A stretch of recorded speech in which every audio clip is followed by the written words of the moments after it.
Bonjour à tous et à toutes, ici Savage Beast pour les analyses de la bête sauvage et nous sommes le dimanche 22 décembre.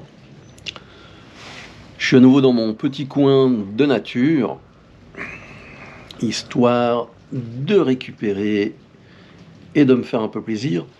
J'ai eu la chance de voir un chevreuil. Il n'était pas très loin, on s'est observé durant 2-3 minutes. Et il est parti d'un côté et moi de l'autre.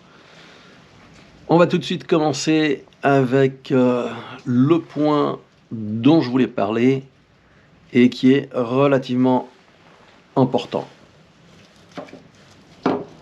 J'étais en train de parler au téléphone avec Cavernator et on discutait de choses et d'autres.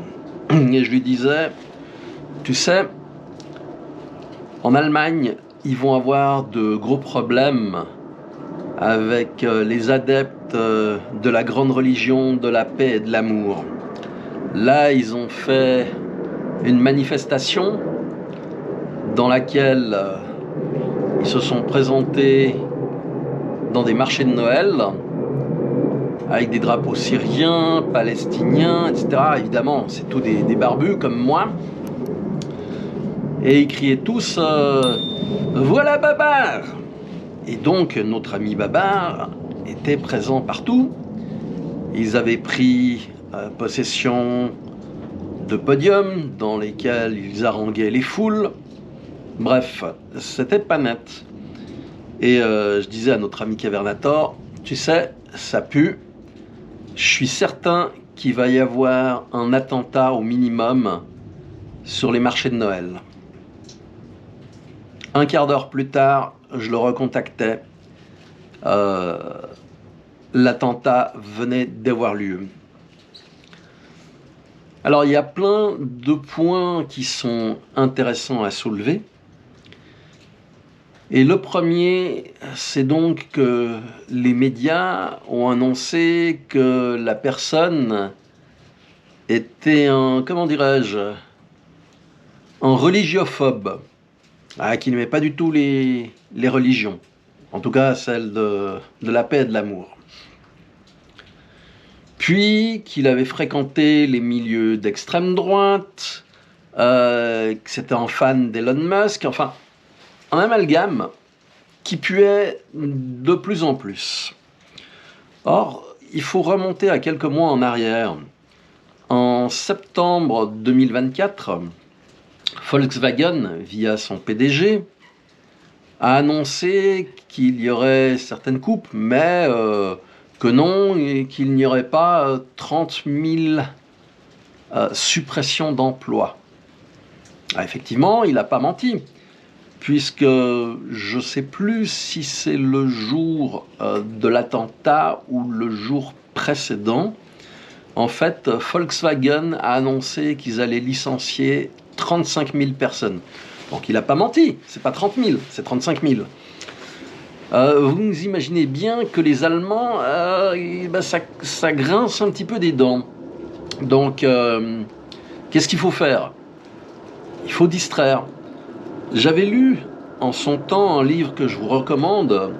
L'écrivain s'appelle Jan Menez, M-E-N-E-Z, et le titre s'appelle Balade pour un glandu. Et en fait, dans ce livre, on explique comment on dirige peu à peu des gens qui sont susceptibles de poser des problèmes pour la société, d'une manière ou d'une autre, comment on leur donne les moyens de réaliser ce qu'ils souhaitent réaliser. Et ce qui s'est produit en Allemagne, et ça pue la barbouzerie, mais à plein nez. Le gars était donc là depuis 2006. Curieusement, c'est un Saoudien. Là-bas, il lui aurait coupé la tête d'entrée, je vous dis tout de suite. Bon, il a été accueilli. Et puis, il a travaillé comme médecin psychiatre. Alors là, ça donne encore... comment dirais-je, un bonus. On sait tous que les psychiatres sont complètement tarés. Donc, on focalise vraiment sur un personnage bien particulier.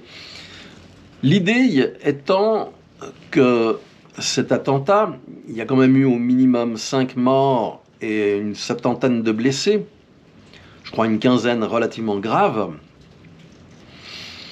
On est à la veille de Noël, les gens sont beaucoup plus sensibles, ça touche quand même ce qui est le ciment, je dirais, de notre continent, qu'on soit protestant, catholique, presbytérien, baptiste, etc. C'est pas important.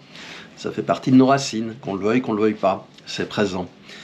Et donc, en agissant de cette manière, on utilise à nouveau la technique de l'arbre qui cache la forêt. On parle que d'un seul gars. On oublie totalement les 35 000 gars et leurs familles qui vont se retrouver sans travail. Et c'est beaucoup plus compliqué